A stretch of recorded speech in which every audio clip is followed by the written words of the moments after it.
Hello, welcome. Spiritualmag.org. My name's Sam Bell, and this is my opinion. Okay, get ready. Here we go.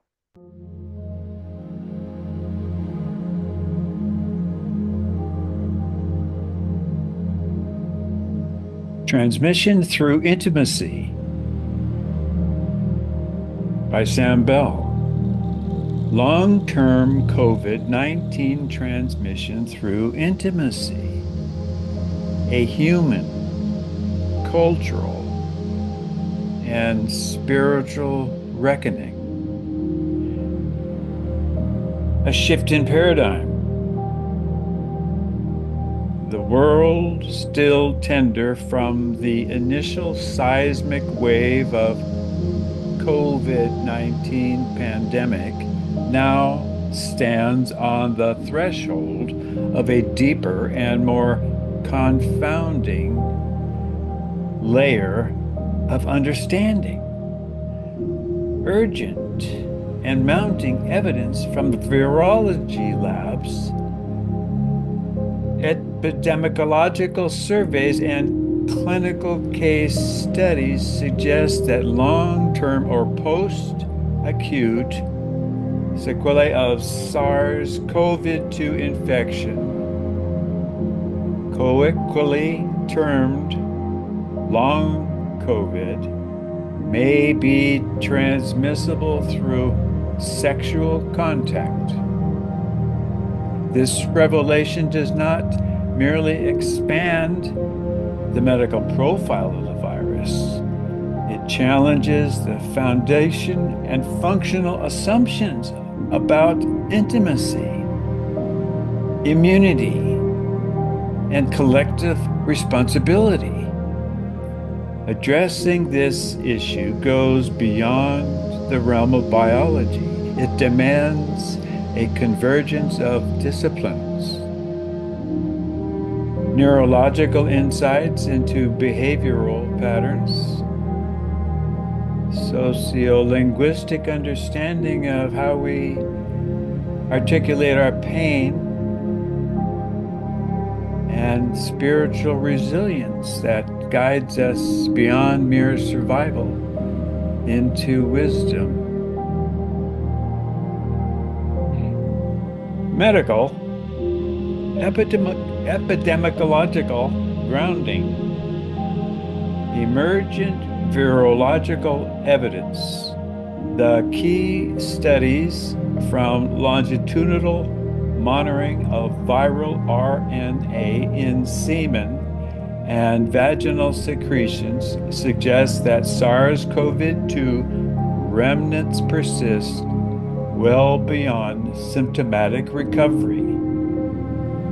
While initial assumptions held that the virus was primarily respiratory, autopsy data and extended follow-up with long COVID sufferers reveal systematic invasion. Endothelial tissues, brainstem regions, cardiac fibers, and, crucially, gonadal structures. Viral reservoirs in the testes and ovaries, combined with persistent systematic inflammation and immune dysregulation, provide a plausible vector for sexual transmission. Some cohorts report post-coital exacerbation of fatigue, brain fog, dysautonomia, and even new onset autoimmune flares in previously unaffected partners. These patterns mirror what speech pathologists working in long-term care recognize as global aphasic cascades or neuroimmune-triggered cognitive deterioration. Scope of impact, global,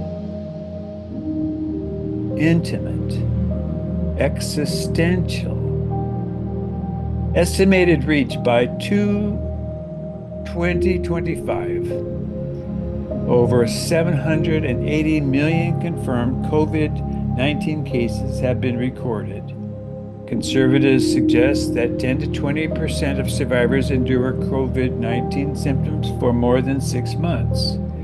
If sexually transmissible is confirmed and combined with low awareness and inadequate global tracking, we could be witnessing a slow burning pandemic within the pandemic.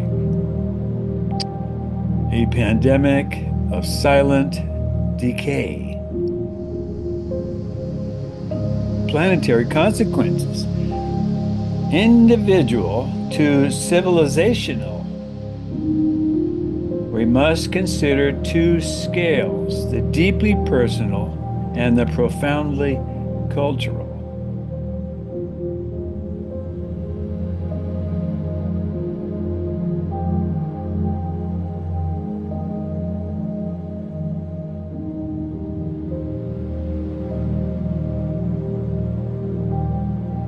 On the individual level, persistent neural inflammation affects affective regulation, semantic memory, and the motor planning of daily function.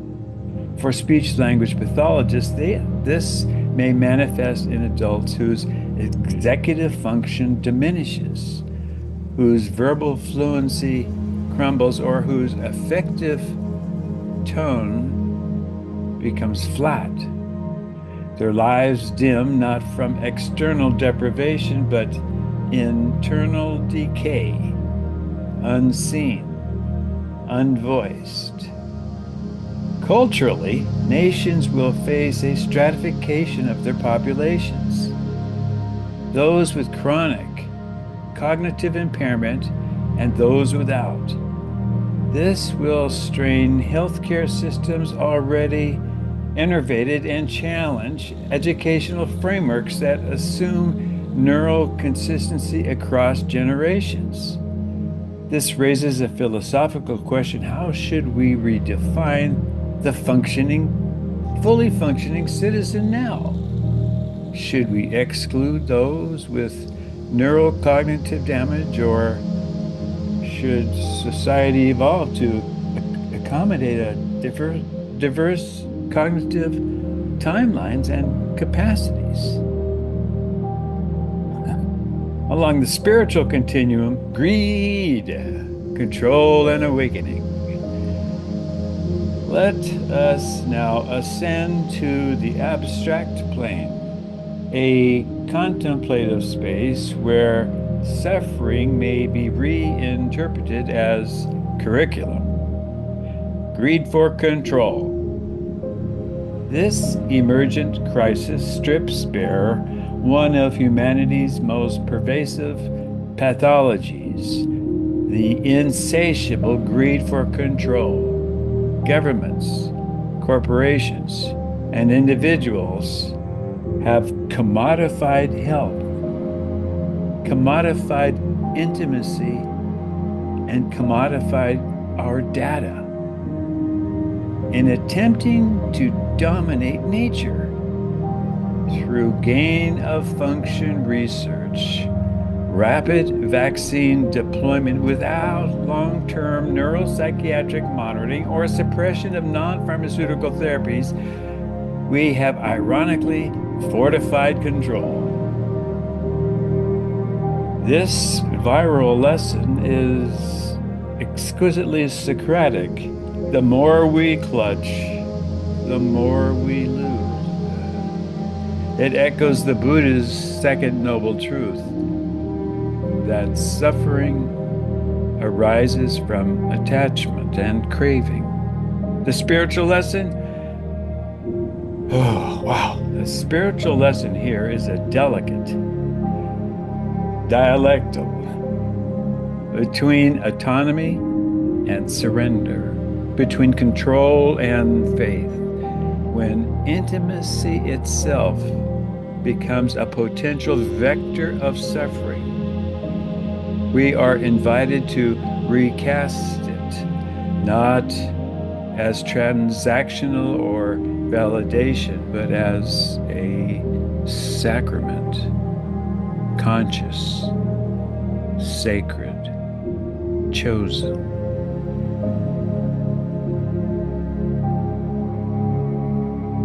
Empathy and resilience, the twin pillars of transcendence. Empathy. Yes, as a speech and language pathologist working in hospice and neurorehabilitation, I have long known empathy is not optional. It is clinical oxygen. The future demands that educational systems teach empathic literacy as fervently as literacy itself. Adolescents must learn not merely to argue or analyze, but to feel with and attune. For those who suffer post-viral cognitive loss, the greatest balm will not be pharmacological, it will be relational. Resilience. True resilience is not the ability to return to the pre-crisis state, but the capacity to transmit and transmute the crisis. Culturally, we must ritualize recovery, honor new baselines of cognition, and resist the ableist impulse to valorize only the sharp-minded. We must normalize cyclical energy, alternative pacing, and slow thinking. We must, in a word, become human again. The filtration of the species. A population halved. Demographic consequences. Current projections by post-pandemic futurists suggest that between viral infertility, reduced libido, chronic illness, and disincentivized reproduction, the global production may decline by as much as 50% over the next century. This is not extinction, it is refinement. Attitudinal filter, what will be lost? The glorification of hustle culture, the algorithmic addiction to validation. The electronic systems are based on perpetual expansion. The implicit bias against vulnerability. What will remain? Circular economies. Yes. Cooperative models of leadership. Yes. Spiritualized medicine. Yes.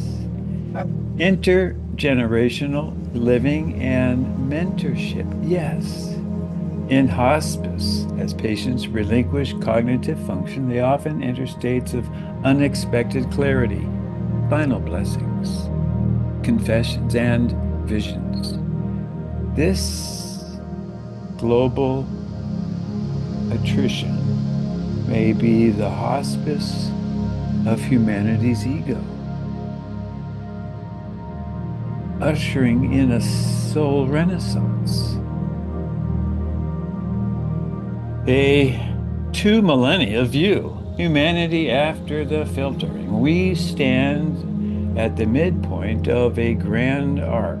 Imagine 2025 to 4025 as a planetary integration process, a convalescence. Stage 1, collapse and recalibration, 2025 to 2100. Mass demographic loss will lead to automation surges, economic restructuring, and social grief rituals. New institutions will emerge, hybrid temples, hospitals, and schools to heal mind and soul simultaneously. 2100 to 2300 techno-spiritual integration. Technology will no longer serve the ego, but the spirit. Brain-computer interface will enhance communication for the cognitively impaired. The language evolve toward resonance rather than assertion. Peace will no longer be a treaty. It will be an architecture. 2300 to 4025. Yes, it's transcendent culture. Culture will be contemplative. Art will encode spiritual truths. Governance will be locally networked and globally attuned.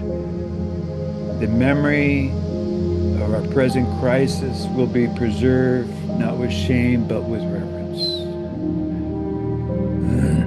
One great solution, the empathic mirror network.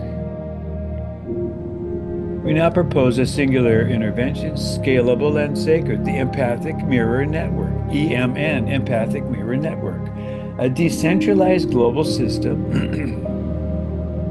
of empathic communicators. That's right, a decentralized global system of empathic communicators trained in trauma, informed listening, multilingual expression, neurodiverse pacing, and intuitive attunement. Speech and language pathologists, philosophers, shamans, educators, and AI co-facilitators would form nodes in a living lattice of care. These mirrors would be stationed not just in clinics, but also in cafes, temples, farms, prisons, and space stations. Their role to witness, to reflect back.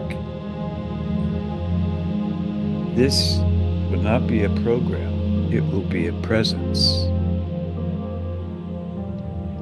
Well, the final implication of sexually transmissible long COVID are not merely epidemiological. They are civilizational. They are spiritual, and they are existential. They change our definitions of intimacy, productivity, autonomy, and truth. But within this crucible is a rare opportunity to become who we might have been had we valued soul over speed, presence over power. May those who remain live not in fear of illness, but revere each moment's fragile fullness. And may we all as individuals and nations become mirrors of empathy, resilience, and the sacred thread that binds us all. Samuel Joseph Bell, civilian journalist, spiritualmag.org. You and all your loved ones are always in my prayers.